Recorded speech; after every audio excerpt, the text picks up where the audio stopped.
This is what happens in Ukraine's kill zone. Drones hunt and kill soldiers like prey. It's an area surrounding the front line that's so dangerous, so deep, that it's slowed Russia's spring offensive to a crawl, just by killing so many Russian soldiers. They have to know if they come, they will be killed or wounded instantly in big numbers.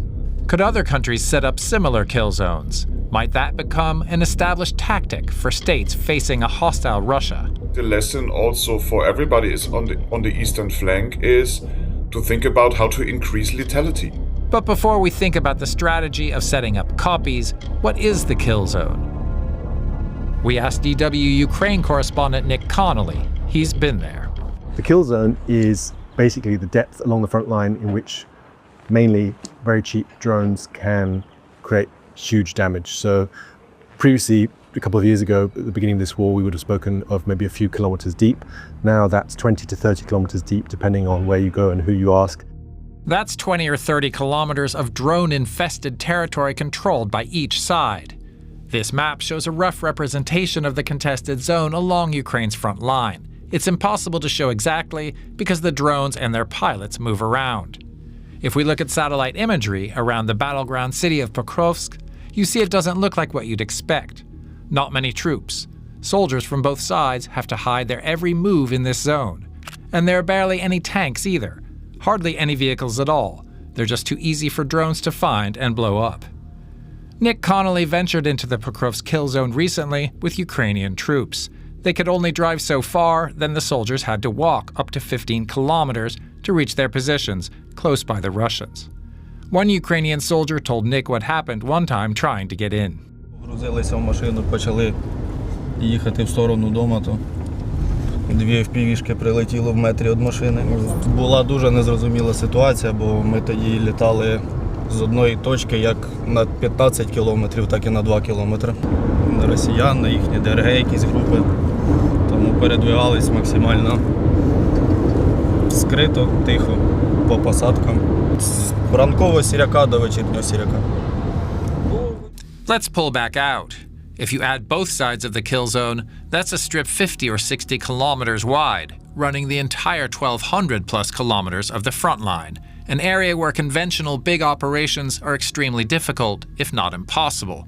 We asked Nick if either side could really mount an offensive and achieve a breakthrough under these conditions. Those huge Russian tank and armored vehicle attacks we saw at the beginning of the war are definitely over. They didn't work particularly well right at the beginning of this war, but now even less so. And we've seen lots of Russian troops, particularly out on foot in small groups, sometimes on quad bikes or motorbikes, sometimes even on horseback, trying to get through, hide. So if big offensives are out, that means the war is made up of thousands of little moments, like here, where 2 Russian soldiers surrender to a robot in the kill zone. Sometimes enough of those moments come together for one side to claim a forward position as conquered territory. Russia says it controls Pokrovsk after years of intense assault. Yet the city lies within the kill zone. Do they really control it? At the beginning of this war, you would have images of the Russian flag going up over Ukrainian towns and cities, and that would be played on TV, and there would be quite a lot of fanfare around that. And now the 2025-26 version of that is Pokrovsk, where you have various clips of various Russian units with VIPs from Moscow coming to visit, basically dashing around the ruins of Pokrovsk, holding up a flag, but not able to, with any kind of security, put up a flag and be there without looking over their shoulders.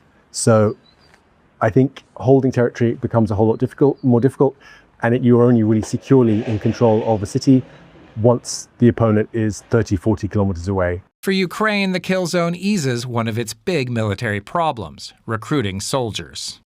Because it is a lot easier to recruit people, to convince people to train as a drone pilot than to take that risk of being in the very, very front of the infantry lines, right? There are pretty harrowing stories that do the rounds here in Ukraine of people who are sometimes stuck in those dugouts, sometimes just a kilometer or so away from the Russian positions, sometimes for a month, 2 months, even more than that, hundreds of days. And there are kind of extraordinary pictures of how people change in that time, the beards they grow, the kind of sense of them aging decades in the space of a couple of months, because it's simply too dangerous for them to be evacuated, right? They have to wait for some kind of distraction or extreme weather that prevents Russian drones from attacking them when they're taken out. And that is just something that, it's very hard to sell to anyone. For more on what this means for the war's long-term prospects, we spoke with Nico Lange of the Institute for Risk Analysis and International Security. Could the kill zone make the war unsustainable for Russia, or even push Moscow into peace talks? I think Putin has the intention to keep his war effort going, but it changes the war. Russia is not advancing. Russia has now also to suffer more strikes in Russia. Russia has financial problems. Russia may have to resort to more violent methods of recruitment again. It cannot pay the recruits. Needs more recruits. So slowly, I think it shifts the advantage into Ukraine's favor and produces a dilemma on the Russian side how to continue the war. But I would not go so far that I would say, oh, this now will change Putin's calculation. Putin has, I think, all intention to continue this war, even if the lethality is higher, he's losing more soldiers. We should have no illusions about that. The elephant in the room is the US. President Donald Trump pulled the plug on intelligence sharing with Ukraine once and could do it again. Would Ukraine be able to maintain its kill zone without the Americans and without help from, say, Elon Musk's Starlink? Could the Ukrainian network work on its own? Most of that intelligence comes from Ukrainian reconnaissance drones that are just patrolling up and down those front lines, feeding everything in. Ukraine has a platform, a battlefield management platform called Delta that lots of European countries are pretty jealous of, that feeds in basically and fillets all the information coming from drones, from commercial satellites, from other sources to basically show commanders on the ground what is happening where, what resources they have, and also what resources the Russian side has, and also using AI to actually predict how Russian forces will behave based on previous experience. That the other big advantage about this, most of this technology is commercial technology.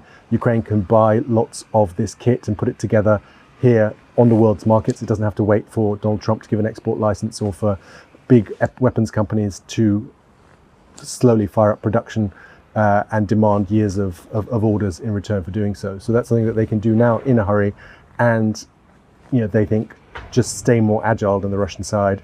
And they've got basically the world's IT AI community behind them. We've got a Minister of Defense here in Ukraine who comes from IT. He was previously the Minister of Digital Transformation, and they are trying to basically sell this as an opportunity to the world's AI and other companies to test their models. And they're also saying, look, we're not just asking for something. We actually have data. We have a huge amount of data about how modern warfare is fought, and that is something that you're going to need to train your models. So could Ukraine export its kill zone systems to other countries in the region that are feeling threatened by Russia in the east?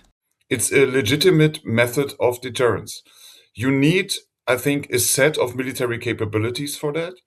But cheap ammunitions, loitering ammunitions, drones are certainly a part of that configuration. What we see in the kill zone, or what we don't see in the kill zone, but what is there, is also very strong capabilities in electronic warfare.